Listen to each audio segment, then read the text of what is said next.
Sako Media, tunaangazia maisha, tunaandika kesho.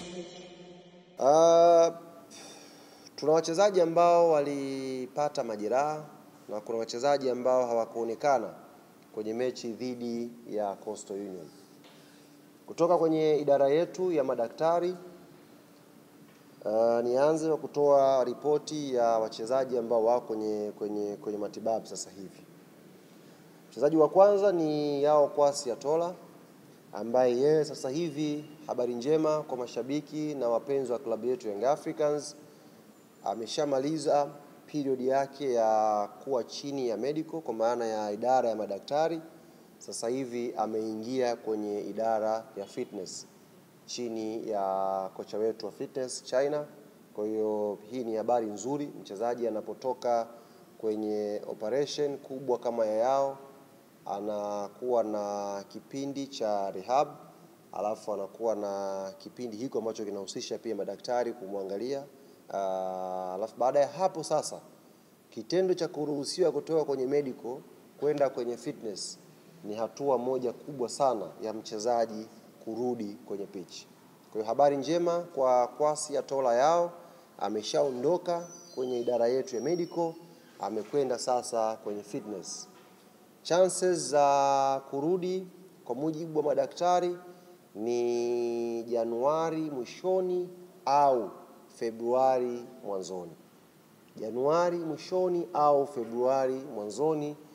Idara yetu ya madaktari wanaamini Kwasi Atola Yao atakuwa ameshamaliza medical, ameshamaliza fitness, na mwalimu anaweza kumjoin sasa kwenye program za timu, mazoezi ya pamoja.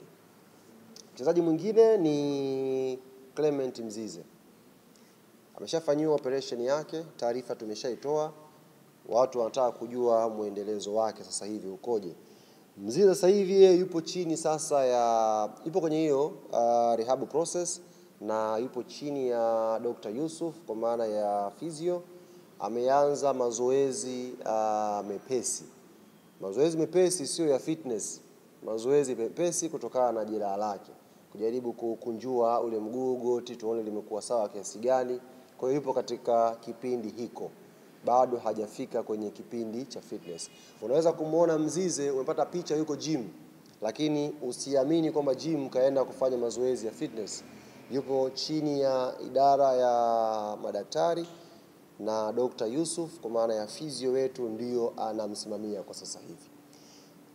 Chances za kurudi Mzize ni lini? Kwa mujibu wa daktari, Mzize anaweza kurudi pia Januari mwishoni au early February.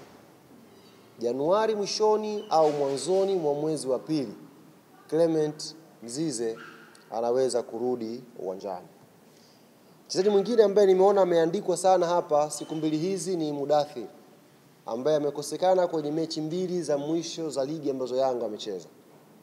Na mmeona taarifa Mudathir ameondolewa pia kwenye kikosi ambacho kilikuwa kinasafiri kuelekea Egypt, maandalizi ya kuelekea Morocco kwa ajili ya AFCON. Mudathir amepata shida ya goti, na yeye bahati nzuri shida yake sio shida ya kufanyiwa operation. Jambo la kumshukuru Mwenyezi Mungu, shida yake sio shida ya kufanyiwa operation. Nimeona mahala watu wameandika Mudathir anakwenda kufanyiwa operation. Sio kweli. Mudathir shida yake sio ya kwenda kufanyiwa operation. Ziko namna mbalimbali za kitabibu ambazo madaktari wanaendelea naye, na Mudathir madaktari 100% wanaamini mwanzoni mwa mwezi wa kwanza, panapo majaliwa Mwenyezi Mungu, atakuwa amesharejea 100% kwenye utimamu wake. Kwa ni matibabu anaendelea nayo chini ya idara yetu ya madaktari, lakini sio operation. Kuna rehab process kidogo anaendelea nazo, tukiamini na wao wakiamini kiscience mwanzoni mwa mwezi Januari chuma kitakuwa kimerejea vizuri. Hatukumuona mchezaji Israel Patrick Mwenda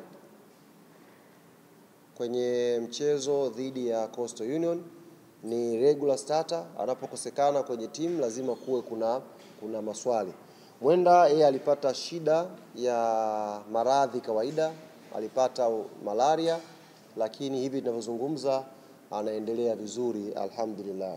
Mchezaji mwingine ambaye alipata shida hiyo ni Edmund John, naye alipata tu homa kawaida pamoja na Azizi Andamwile. Hawa watatu walipata maradhi ya kawaida, na hivi tunavyozungumza na nyie hali zao zimeimarika vizuri, na tunaamini siku ya tarehe 15 inshallah watarejea kuanza mazoezi ya pamoja na wenzao kambini kwetu.